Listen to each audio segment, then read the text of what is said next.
우리가 아버지라고 부르는 하나님은 언제나 우리를 찾아오십니다. 일반 다른 종교는 첫 출발이 사람이 신을 찾아가지만 우리의 신앙의 걸음에는 하나님이 우리를 수없이 찾아오십니다.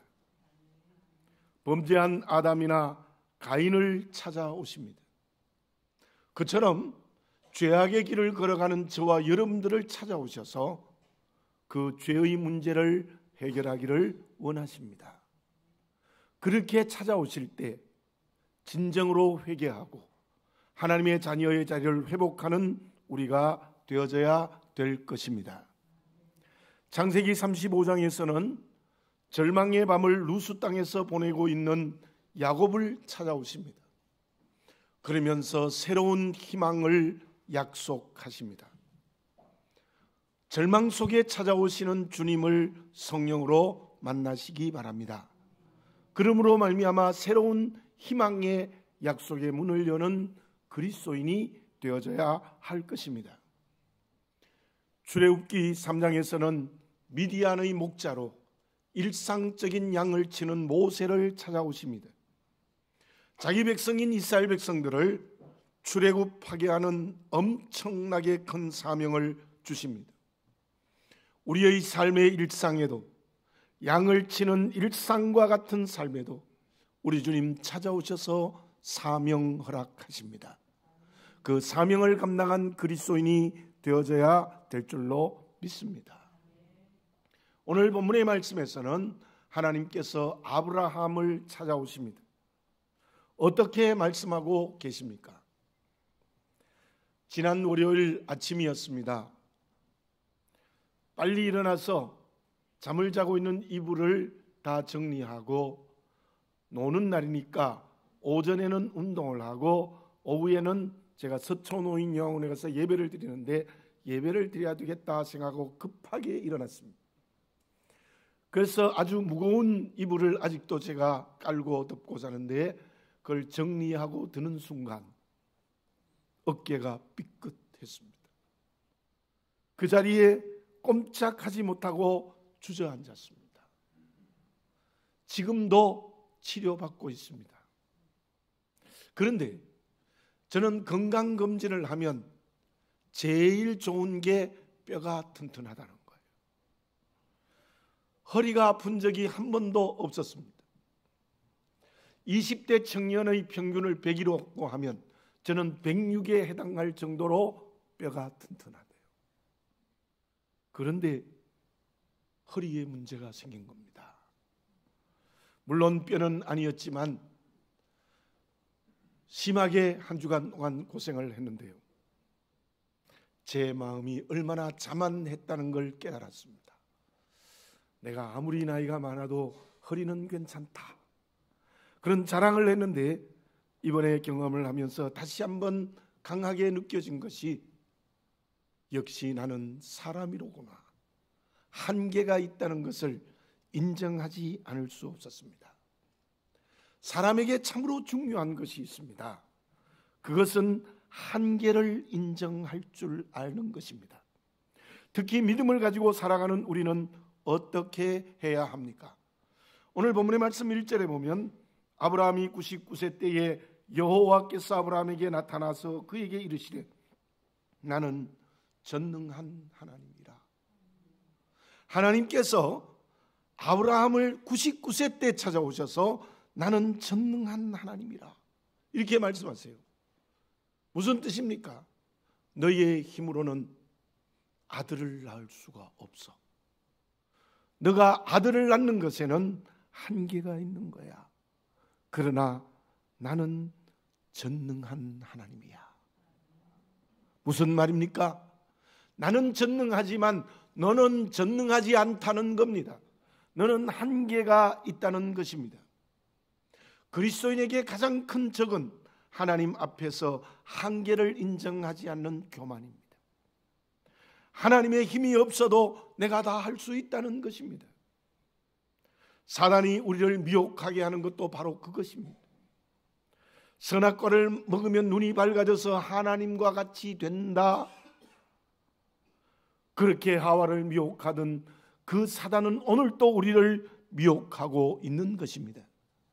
내가 건강하니 그 건강으로 무엇인지 할 수 있지 않겠느냐? 내가 가장 지위 이거 얼마나 좋은 거냐? 이 지위로 나는 무서울 것이 없지. 내가 가진 물질 재산 나는 다른 사람보다 훨씬 많아. 이것을 마음대로 쓰고 쾌락의 길을 걸어가도 되지. 우리는 그 순간 사단의 미혹에 넘어가서 잘못된 행동을 하는 것입니다. 전능하신 하나님 앞에서 한계를 인정하는 그리스도인이 되어지시기를 바라겠습니다. 그것이 우리가 하나님 앞에 선 내 자리입니다. 그것을 다르게 설명하면 하나님 앞에 겸손해져야 된다는 겁니다. 아우구티누스가 그리스도인의 덕의 첫째도 둘째도 셋째도 겸손이란 말을 뼈아프게 들어야 합니다. 누가는 누가복음과 사도행전을 기록했습니다. 거의 신약 성경의 3분의 1에 해당하는 많은 양을 기록하면서도 한 번도 자기의 이름을 언급하지 않아요. 왜 그렇습니까? 누가는 성령이 충만한 사람이에요. 누가복음도 성령의 복음이라는 별명이 있고 사도행전도 성령의 행전입니다. 그만큼 성령이 충만하던 이 누가는 여호와 하나님 앞에 겸손했습니다. 정말 여호와 하나님 앞에 한계를 인정하는 그릇이었습니다. 그러면서도 그렇게 개성이 강한 바울에게도 끝까지 동력자, 조력자가 되어졌습니다. 한 번도 바울의 앞을 가로서지 않았습니다. 그런 지성인이었지만 끝까지 겸손하여 자기 한계를 인정하였기에 오늘 우리에게 누가복음과 사도행전을 하나님의 말씀으로 읽게 해 주신 것입니다. 베드로전서 5장 6절의 말씀을 다시 한번 생각해 봅니다. 하나님의 능하신 손 아래에서 겸손하라. 전능하신 아버지 하나님 앞에서 한계를 인정하는 겸손해지는 그릇이 되어지시기를 바라겠습니다. 그 사람의 삶이 모든 자리에서 나의 나라가 아니라 하나님의 나라를 이루어가는 축복된 인생이 될 수 있을 것입니다. 그러면 전능하신 하나님 앞에서 겸손하게 살아가는 그리스도인, 자기의 한계를 인정하는 그리스도인은 어떤 사람입니까? 유대 랍비인 아키바에게 친구인 파푸스가 질문을 했습니다. 로마 황제가 율법 공부를 금한 것을 알고 있습니까? 그 질문에 아키바는 친구에게 이런 이야기를 들려주었습니다. 강에 있는 물고기가 그물을 피해 도망다니고 있었다. 그때 여우가 물고기에 이렇게 말을 했대요. 이보게, 물속이 그렇게 위험한데 땅으로 올라오게. 여우가 짐승 중에 영특하다는 말을 들었는데 참으로 자네는 어리석구나. 물속이 이렇게 위험한데 물 밖에서 내가 어떻게 살 수 있겠는가? 나는 차라리 물속에서 죽는 길을 택하겠네. 실제로 아키바는 로마 황제의 명을 무시하고 계속해서 율법을 가르치다가 로마로부터 사형 언도를 받고 죽음을 당했습니다. 전능하신 하나님 앞에서 겸손한 사람은 누구입니까? 우리가 너무나도 잘 아는 하나님의 말씀이면 내 인격과 삶으로 순종하고 실천하는 것입니다. 어쩌면 아키바와 같은 사람이 되는 것이 하나님 앞에 겸손한, 자기 한계를 인정하는 그리스도인이 될 수 있다는 것입니다. 1절을 제가 다시 한번 봉독합니다. 아브라함이 99세 때에 여호와께서 아브라함에게 나타나서 그에게 이르시되 나는 전능한 하나님이라. 너는 내 앞에서 행하여 완전하라. 저를 따라서 한번 해봅니다. 너는 내 앞에서 행하여 완전하라. 그것입니다. 우리가 하나님 앞에 한계를 인정하는 겸손한 그릇이 되는 것이, 하나님의 말씀을 생명을 걸고 순종한다는 것은 여호와 하나님 앞에서 완전하게 행하는 것입니다. 17장 전체를 읽어보면 하나님께서 아브라함에게 어떤 명령을 했습니까? 내가 너에게 약속한 언약을 지키라는 것입니다. 생명을 걸고 하나님의 언약을 지켜야 한다는 것입니다. 하나님의 약속의 말씀, 생명을 다하여 지키는 것이 완전한 것이라고 설명할 수 있습니다. 그런데 그 완전이라는 말의 뜻을 알아봅시다. 비난할 것이 전혀 없는 사람이에요. 흠이 없이 깨끗한 사람이에요. 그 말은 하나님의 성품에만 쓰이는 말입니다. 사람에게는 불가능한 말이에요. 그런데 왜 하나님이 아브라함에게 그 명령을 했습니까? 창세기 6장 9절에 보면은 노아를 이렇게 말해요. 노아는 의인이요 당대의 완전한 자라 하나님과 동행하였으며. 노아는요 그 당대의 완전한 자라는 말을 합니다. 노아가 완전하다는 것은 하나님과 똑같다는 말입니까? 아닙니다. 도리어 하나님 앞에 그 당시에 당대의 완전한 자라는 뜻은 하나님 앞에 겸손하고 자기의 한계를 인정하는 노아예요. 노아가 하나님의 말씀에 절대적으로 순종했다는 것은 세속화되지 않는 겁니다. 날마다 구별되어진 겁니다. 그래서 하나님과 동행한 거죠. 그게 노아의 완전입니다. 노아의 완전은 하나님과 같다는 것이 아니라 하나님의 언약의 말씀을 순종하여 날마다 세상 속에 있으면서도 세속화되지 않고 거룩하고 구별되었다는 뜻입니다. 제가 여러분에게 많이 말씀드리는 마태복음 5장 48절의 말씀이 무엇입니까? 하늘에 계신 너희 아버지께서 온전하신 것처럼 너희도 온전하라. 그것은 하나님처럼 완전해진다는 뜻이 아닙니다. 끊임없이 하나님을 닮아가라는 것입니다. 좁게 설명드리면 마태복음 5장에서 계속한 말씀을 순종하고 실천하라는 것이 그 말씀을 주는 의미였습니다. 그렇다면 본문의 말씀의 완전이라는 말을 정리하면 어떻습니까? 하나님을 닮아 날마다 구별되고 거룩해지는 것, 즉 하나님의 말씀에 생명을 걸고 순종하는 것, 그것이 그리스도인의 완전입니다. 본문의 앞뒤 문맥에서 왜 하나님이 아브라함에게 이 말씀을 하셨습니까? 16장에서 알 수 있습니다. 하나님께서 15장 5절에 보면 아브라함에게 이런 약속을 하세요. 그를 이끌어 밖으로 나가 이르시되 하늘을 우러러 무뼈를 셀 수 있나 보라. 또 그에게 이르시되 내 자손이 이와 같으리라. 하나님의 약속이에요. 아브라함아, 저 하늘의 별들을 보라. 그 별들보다 더 많은 자손을 너 후손으로 주겠다. 하나님의 약속이에요. 그런데 아브라함과 사라를 통하여 주시겠다는 그 약속을 아브라함이 무시해버립니다. 사라가 하갈을 첩으로 주면서 이 하갈을 통하여 아들을 낳으시오. 그랬더니 아브라함이 하나님의 말씀을 불순종하고 하갈을 첩으로 삼고 이스마엘을 낳았어요. 그것이 아브라함의 가정에 비극을 만들었습니다. 그 사건 이후에 본문의 말씀 1절 주시는 말씀입니다. 너는 내 앞에서 완전하라는 말씀이 무엇입니까? 7절을 봉독해 드립니다. 내가 내 언약을 나와 너 및 너 내 대대 후손 사이에 세워서 영원한 언약을 삼고 너와 내 후손의 하나님이 되리라. 아브라함과 사라를 통하여 별보다 더 많은 후손을 주겠다는 하나님의 약속을 지키라는 겁니다. 지키라는 겁니다. 그리고 9절, 10절, 11절에서는 어떤 명령을 하십니까? 모든 남자에게 할례를 행하라. 할례는 우리 어린아이들이 태어나면 포경수술을 하는 것과 똑같습니다. 남자의 생식기의 표피를 제거하는 겁니다. 그것은 오늘 우리의 세례의 뜻과 같습니다. 옛 것을 버리고 새로워지라는 겁니다.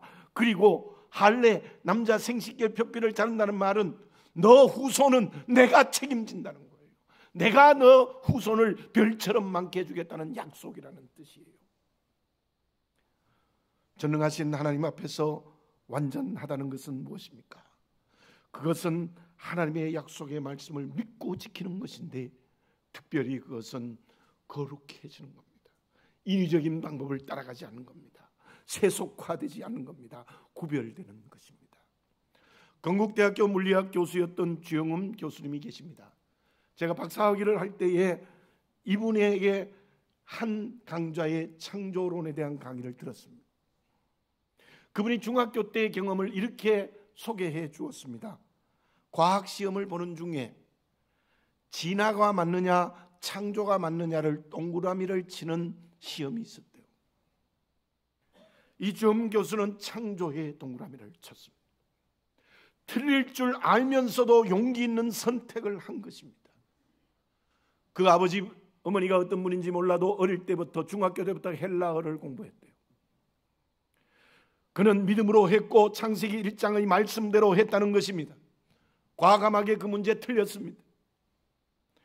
그분이 건국대 물리학 교수를 한 것만이 아니라 창조과학회 회원이 되어서 가는 곳곳마다 창세기 1장 이 천지는 하나님의 창조로 만들어졌다는 것을 강의하고 간증하는 분이십니다. 지금도 그렇게 하고 계십니다. 하나님은 지금 우리에게 말씀하십니다. 말씀에 온전히 순종하라. 인위적 방법하지 마라. 과학 성적 떨어져도 하라는 것입니다. 거룩해지라는 겁니다. 세속화되지 말라는 것입니다. 그럼에도 불구하고 저와 여러분들은 어떻습니까? 오늘 성령으로 할례를 하는 역사가 우리에게 체험되어져야 될 줄로 믿습니다. 말씀대로 살지 못했던 것 모든 것 버립시다. 성령으로 깨끗이 버립시다. 마음의 할례를 받읍시다. 끊어야 됩니다. 버려야 됩니다. 포기해야 됩니다. 세속화되지 말아야 됩니다. 적극적으로 구별되는 거룩해져야 됩니다. 세상에 살면서도 세상에 세속화되지 않는 구별되어야 되는 것입니다. 그 사람이 하나님 앞에서 완전하게 되는 그리스도인입니다. 그러면 하나님의 말씀에 온전히 순종하는 사람, 하나님 앞에서 완전해지는 그리스도인은 구체적으로 어떻게 사는 사람입니까? 유대인들이 세상을 움직이는 세 가지 축이 있다고 해요. 첫째로는 토라, 즉 율법을 깊이 탐구하는 겁니다. 우리로 말하면 말씀 묵상하는 것과 비슷하죠. 그리고 둘째로는 그 탐구한 율법을 자녀들에게 꾸준히 가르치는 겁니다. 셋째는 그 율법을 내 마음에 새기고 실제로 실천한다고 합니다. 유교에 나오는 경전 중에 중용이나 소학에 이런 말이 있습니다. 개소 이위 수신 제가 치국 평천하지 본인이다. 저도 어릴 때 서당에서 소학에서 배웠습니다. 소학 첫머리에 나옵니다. 몸을 수련하고 가정을 잘 지키며 나라를 다스리고 천하를 평화롭게 해야 된다는 거예요. 자, 이 두 가지의 내용에서 우리가 한번 봅시다. 율법을 깊이 탐구하는 것은 내 문제입니다. 나를 새롭게 하는 겁니다. 나를 새롭게 하는 율법을 자녀들에게 가르치는 겁니다. 그리고 세상에서 실천하는 것입니다. 무슨 말입니까? 내가 율법을 탐구하여 열심히 노력하여 깨달은 것이 내게 머물러 있지 않고 자녀들에게 열려집니다. 세상에게 열려지는 겁니다. 수신, 몸을 잘 수련하는 것은 내 문제입니다. 내가 정말 그 공자님이 말한 군자가 되어야 됩니다. 근데 그것으로 끝나지 아니하고 몸을 잘 수련했으면 가정으로 그 수련이 열려지고 그것이 나라로 열려지고 온 천하에 열려져야 된다는 말이 그 말의 의미입니다. 결론부터 말씀드립니다. 하나님의 말씀에 온전히 순종하고 자기 한계를 인정하고 세속화되지 않고 날마다 거룩해지는 하나님 앞에 완전한 사람은 닫혀 있지 않고 열려질 때에 가능하다는 겁니다. 닫혀진 사람은 하나님 앞에 완전해질 수 없습니다. 열려지는 사람만이 바로 하나님 앞에 완전해질 수 있다는 거예요. 사도행전 1장 8절의 주님이 승천하시기 직전의 말씀을 다시 한번 기억해 봅니다. 오직 성령이 너희에게 마시면 너희가 권능을 받고 예루살렘과 온 유대와 사마리아와 땅 끝까지 이르러 내 증인이 되리라 하시니라. 보십시오. 성령으로 권능을 받고 내가 거룩해지는 겁니다. 내가 말씀에 순종하는 겁니다. 내가 정말 세속화되지 않는 겁니다. 하나님이 기뻐하시는 경건의 그릇이 되는 겁니다. 그것으로 끝나라는 게 아니잖아요. 예루살렘으로 열려지라는 겁니다. 온 유대로 열려지라는 겁니다. 사마리아로 열려지라는 겁니다. 땅 끝까지 열려지라는 것입니다. 말씀에 온전히 순종하고 세속화되지 않는 하나님 앞에 완전한 사람은 한마디로 말하면 다치지 않고 열려지는 것입니다. 오늘 본문의 말씀 3절에서 7절의 내용에 이러한 내용의 말씀이 있습니다. 아브라함의 이름을 아브라함으로 바꾸어 주십니다. 이 말의 뜻 자체도 그렇습니다. 내용에도 있지만 아브라함은 한 가족의 아버지예요. 아브라함은 열국, 열방의 아버지, 모든 민족의 아버지라는 뜻이에요. 지금 하나님 앞에 완전하라고 얘기해놓고 하나님이 아브라함에게 무엇이라고 명령하고 있는가 하면 너는 이제 한 가족의 아버지만이 아니라 열국, 열방, 온 세계 모든 민족의 아버지라고 이렇게 그의 이름을 바꾸어주고 있는 것입니다. 무슨 말씀입니까? 아브라함이 아니라 아브라함이 되어야 하나님 앞에 완전한 그릇이라는 겁니다. 내 혼자 말씀 지키고 내 혼자 말씀 묵상 잘하고 내 혼자 잘 되고 내 혼자 신앙 좋고 내 혼자 하나님 앞에 거룩함으로 끝나면 안 된다는 거예요. 그것이 이웃으로, 세계로, 역사로 저 멀리까지 열려질 때에 그 사람이 하나님 앞에 완전하다는 뜻이에요. 그 구체적인 것이 세 가지가 나타납니다. 첫째로는 8절의 말씀입니다. 내가 너와 내 후손에게 내 거류하는 이 땅 곧 가나안 온 땅을 주어 영원한 기업이 되게 하고 나는 그들의 하나님이 되리라. 첫째로 하나님이 아브라함에게 말씀하신 게 무엇이냐면 가나안 땅을 영원한 기업으로 주겠다는 겁니다. 선물로 공짜로 주시겠다는 겁니다. 그러면 그 가나안 땅을 통하여서 전 세계를 구원하는 일을 하라는 것이 이 명령이에요. 근데 유대인들은 그 말씀 불순종했습니다. 그래서 그들은 바벨론에 포로 가고 나라는 멸망해버리고 말았던 거예요. 저는 믿습니다. 하나님이 대한민국에 주시는 뜻이 있는 줄로 믿습니다. 마지막 때에 세계를 복음화하는 데 쓰임받을 수 있을 줄 믿습니다. 지금도 미국 다음으로 선교사를 가장 많이 파송하고 있습니다. 온전한 제사장의 나라가 되게 해주실 수 있을 줄 믿습니다. 영적 이스라엘이 되어 우리 땅이 가나안이 될 수 있을 줄로 믿습니다. 이 땅을 지켜주시고 이렇게 복음이 확장되게 하신 하나님 앞에서 우리는 세계를 가슴에 품어야 합니다. 세계를 향하여 문을 열어야 됩니다. 누가 해야 됩니까? 내가 해야 됩니다. 성함교회가 해야 합니다. 그 사람과 교회가 오늘의 아브라함입니다. 그 사람과 교회가 하나님 앞에서 완전해지는 말씀에 순종하고 거룩해지는 그리스도인입니다. 베트남을 더 가슴을 열고 품읍시다. 9번째 교회 결정되어졌습니다. 선교사 올레네로 파송할 것입니다. 누가 저보고 그렇게 얘기해요? 목사님 교회에서 어떻게 단독 선교사를 파송합니까? 능력이 됩니까? 능력이 됩니다. 할 수 있습니다. 그리고 세계를 향하여 문을 엽시다. 아브라함이 아니라 아브라함이 됩시다. 둘째 19장의 말씀입니다. 아브라함이 소돔을 위하여 기도드리고 있습니다. 처절한 기도를 드립니다. 하나님, 한 가정 10사람의 의만 있어도 이 소돔성을 용서하시겠습니까? 아브라함은 피눈물의 기도를 드리고 있습니다. 죄악으로 세속화되어 있는 자기와 전혀 다른 소돔성의 사람들을 위하여 기도하고 있습니다. 자기를 배신하고 나간 롯의 구원을 위하여 처절하게 기도드리고 있습니다. 실로 그때 아브라함은 하나님 앞에 완전해지고 있습니다. 아브라함의 기도는 열려 있었습니다. 닫혀 있지 않습니다. 내 혼자 잘 되고 내 혼자 하나님의 축복받고 내 혼자 믿음의 조상되고 내 혼자 잘 되라는 것이 아니라 그런 멸망당할 소돔을 위하여 피눈물 나는 기도를 했다는 것은 그의 기도가 열려 있었다는 겁니다.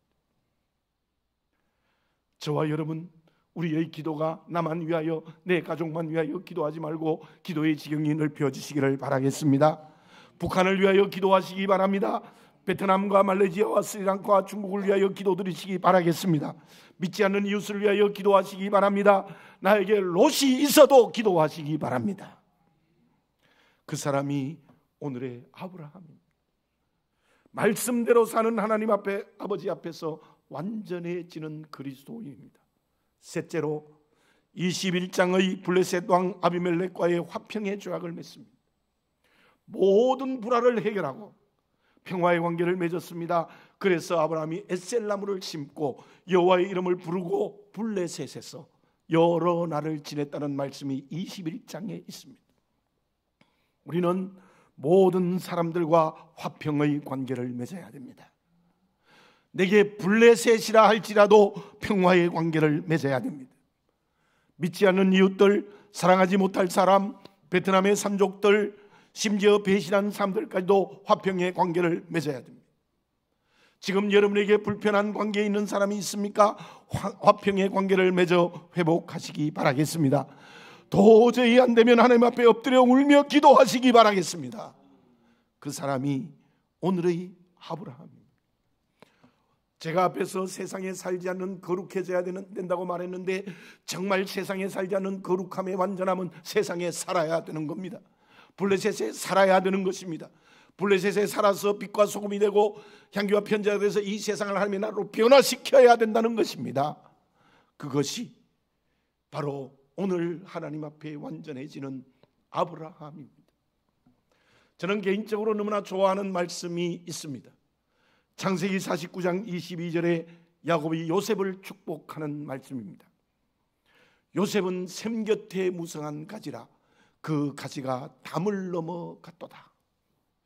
요셉은 온갖 고난 가운데 믿음을 지켰습니다. 말씀을 붙들었습니다. 세속화되지 않습니다. 유혹에 넘어가지 않습니다. 그래서 그는 영과 역의 축복을 받습니다. 하나님이 기뻐하시는 사람이 되고 그 당시 세계적 강국이었던 이집트의 국무총리가 됩니다. 실로 야곱이 축복한 말씀 그대로 샘 곁에 무성한 가지가 되어졌습니다. 하나님의 능력으로 출세했습니다. 성공했습니다.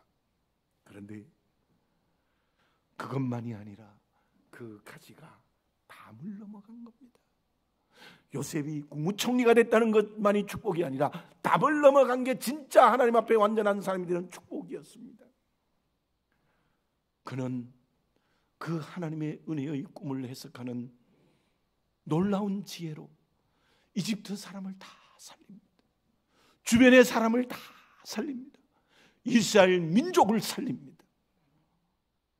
실로 그는 샘 곁에 무성한 가지요 그 가지가 담을 넘어가는 하나님 앞에 자기의 한계를 인정하는 아브라함이었습니다. 증조 할아버지 아브라함과 어떻게 그렇게 똑같은 사람이 되어졌던 것입니까? 그러나 맏아들이었던 루벤은 어떠했습니까? 맏아들입니다. 당연히 아버지의 기업이 이어갈 사람입니다. 아버지의 침상을 범해서 장자의 기업에서 제외되어졌습니다. 하나님 앞에서 완전해지지 못했습니다. 말씀에 순종하지 않아 그 지경이 좁아지고 말았습니다. 최근에 텔레비전에서 광고하는 카피 중에 이런 글이 있습니다. 새로운 것은 아침에 오는 것이 아니라 내가 그리고 누군가가 열어젖힐 때 주어지는 것이다. 카피도 기가 막히는 말이 있어요. 어떻게 이런 말을 할까? 새로워지는 것은 아침처럼 오는 것이 아니라 내가 누군가가 문을 열 때에 주어지는 것이다. 여러분, 정말 하나님 앞에서 완전해지는 것은, 말씀에 순종하고 세속화되지 않는 완전해지는 것은 내가 문을 열 때에 가능한 것입니다. 너에게로, 이웃에게로, 다른 성도에게로, 세계의 저 역사의 현장에 있는 많은 사람에게로, 베트남으로, 아프리카로, 남아메리카로 열 때에 내가 하나님 앞에 새로워지는 귀한 그릇이 될 수 있을 줄로 믿습니다. 결과는 어떠합니까? 2절을 읽어봅니다. 내가 내 언약을 나와 너 사이에 두어 너를 크게 번성하리라 하시니라. 염찰을 따라서 해봅시다. 너를 크게 번성하게 하리라. 아멘입니다. 아브라함에게 이루어졌어요. 그대로 이루어졌어요. 지금의 유대교, 기독교, 이슬람교, 가톨릭 전부가 아브라함의 영적 육적 자손들입니다. 하늘의 별보다 더 많아요. 주님 오실 때까지 더 많아질 것입니다. 얼마나 번성하는 축복을 받았습니까? 우리가 아브라함이 되기만 하면, 하나님 앞에 완전하기만 하면 나를 통하여, 교회를 통하여, 이 민족을 통하여 번성케 하는 축복을 주실 줄로 믿습니다. 전능한 하나님 아버지 앞에서 겸손해지면, 말씀으로 거룩해져서 순종의 길로 완전해지면 많은 열매를 주시는 엄청난 은혜를 우리에게 허락해 주실 줄로 믿습니다. 그 축복을 받아 누리는 나와 우리 교회가 되어졌으면 좋겠습니다. 우리 나라가 되어졌으면 좋겠습니다. 어떤 MC가 이런 말을 듣고 제가 좀 감동을 받은 게 있어요. 초등학교에서 선생님이 학생들에게 질문을 했대요. 얼음이 녹으면 무엇이 되지? 그랬더니 대부분의 모든 학생들이 물이 되지요. 근데 그때 한 학생이 손을 번쩍 들었습니다. 이렇게 말합니다. 선생님, 봄이 되지요. 이렇게. 여러분, 지금은 예수 그리스도 살아계신 부활의 계절입니다. 온갖 꽃이 피고 녹색 향연이 생명으로 온 천지에 가득 차 있습니다. 영적인 봄의 축제를 하시기를 바라겠습니다. 어떻게 해야 됩니까? 얼음이 녹아야 돼요. 겨울을 넘어서야 돼요. 그 겨울과 언 얼음은 바로 하나님 앞에 완전하지 못한 나의 교만입니다. 기도드리겠습니다. 사랑하는 아버지 하나님, 감사합니다. 저희들 자신을 보게 해 주시옵소서. 나는 전능한 하나님이라 너는 내 앞에서 행하여 완전하라. 이 말씀 순종하여 번성케 되는 축복을 받게 하여 주시옵소서. 내가 그렇게 되게 해 주시옵소서. 우리 성암교회가 그렇게 되게 해 주시옵소서. 한국교회가 그렇게 되게 해 주시옵소서. 이 민족이 그렇게 되게 해 주시옵소서. 예수님의 이름으로 기도드립니다. 아멘.